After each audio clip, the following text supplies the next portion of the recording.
Right, okay. Hello YouTube, this is the D.B.T Gamer Show, episode 54. And today I'm going to review one of the best Final Fantasy games ever made. Final Fantasy V, the Game Boy Advance and the PlayStation 1. Really, really good Final Fantasy game.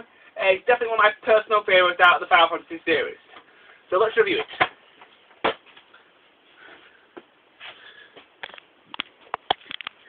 Right, let's fire out my DS, and we will begin. Now, the story for Final Fantasy V is quite simple, really. Basically, there's this evil guy called Exodus, and he's discovered these 4 great powerful crystals. The fire crystal, the water crystal, the wind crystal, and the earth crystal. And Exodus comes with this new idea to create energy electricity for the planet. He builds these machines which drain the power from the crystals, and eventually he drains too much and destroys all 4 of the great crystals, which causes havoc in the world of Final Fantasy. Example, he destroys the wind crystal first, so there's no wind anymore for the sailing boats to get around. He destroys the fire crystal. The planet has no heat, so it gets really, really cold. It destroys the earth crystal, the entire planet starts to die. And the water crystal, well, there's no currents for the boats to sail around on. So, after he's drained all these crystals' power, the world of Final Fantasy starts getting really, really screwed up.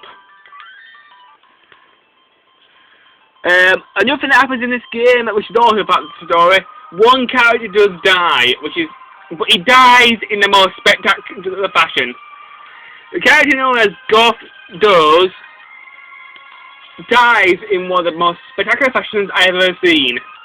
Basically, when you play through the game, your entire team gets kidnapped apart from Goth. So, Goth comes to the castle to save his teammates, and he's faced with a giant boss known as Gilgamesh. And he defeats it all on his own. But after he defeats the boss all on his own, his health bar drops to 0. And he almost dies. A little bit later on, you will fight Exodus for the very first time. And all the characters will be knocked to the floor apart from Goth. Goth will try and destroy Exodus, but he will die in the process. And it's quite a sad bit of the game. So that's the basic storyline for the game. Next, let's go to the graphics. The graphics in this game, I think they're pretty good. They're in between 16 and 32-bit. And as you can see, they look really, really good. Okay, the controls for this game. Well, the D-pad moves you around. Let me just show you a battle.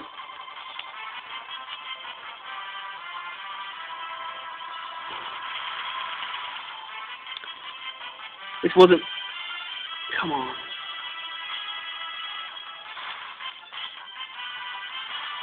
Right, back to those controls now. The D-pad moves you around. The start button brings you to your start menu. The select button doesn't do anything. The R button brings you to your map, which is extremely useful. And the A and B button do your standard stuff like in every other Final Fantasy game. The music in this game is really, really good, and I really, really liked it. Okay, the gameplay of this game is awesome. It's an RPG sort of game with a very good random battle system. Let me just show you another battle just to show you how good it is. Here we go. Time. We'll do some time magic. Meteor.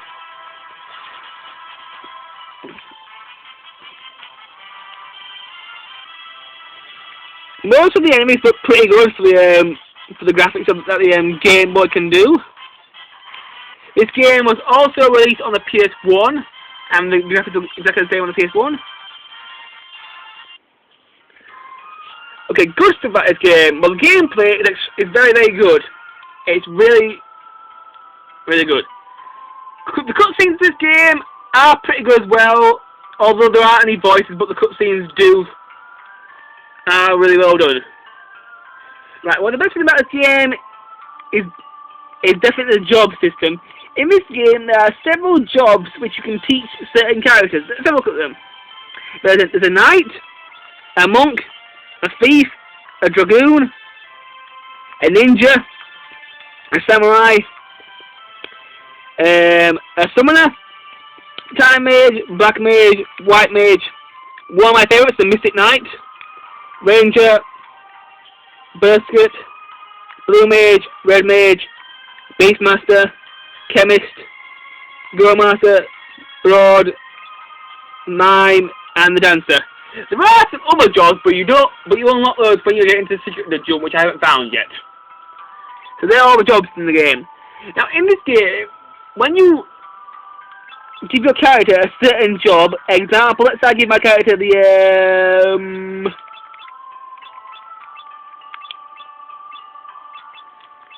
knight job, he will learn certain abilities.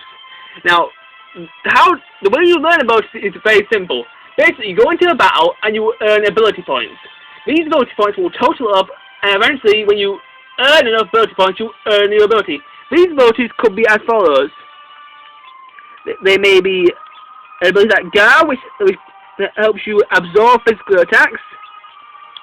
The ability to equip stronger swords, more HP. Ability to hold swords with two hands, so that they do twice damage to the enemy. And also magic shields, all that sort of stuff.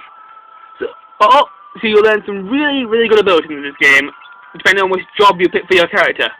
And once you've mastered that certain job and learned every ability in that job class, some of the abilities will actually be automatically equipped to your character, even though you aren't using that job anymore. Example, the run ability for the thief job. Now, when you've mastered the night job, you can go to your freelancer form and actually equip him with your two favourite abilities. So I'm going to give him my two favourites. Where are they? Oh, come on, where are they? Spellblade.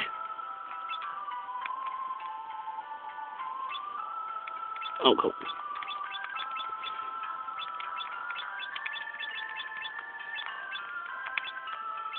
And my other favourite, Two Hand. Now, quick those two abilities to my character. He will have those two abilities those two abilities. Other good stuff about this game is definitely the bosses. The bosses in this game are extremely difficult and also very hard. Now, I'm very sorry, YouTube, but I've run out of time. So join me in part 2 of my Final Fantasy V review, where I will review some more of this awesome game. Until then, YouTube, bye-bye.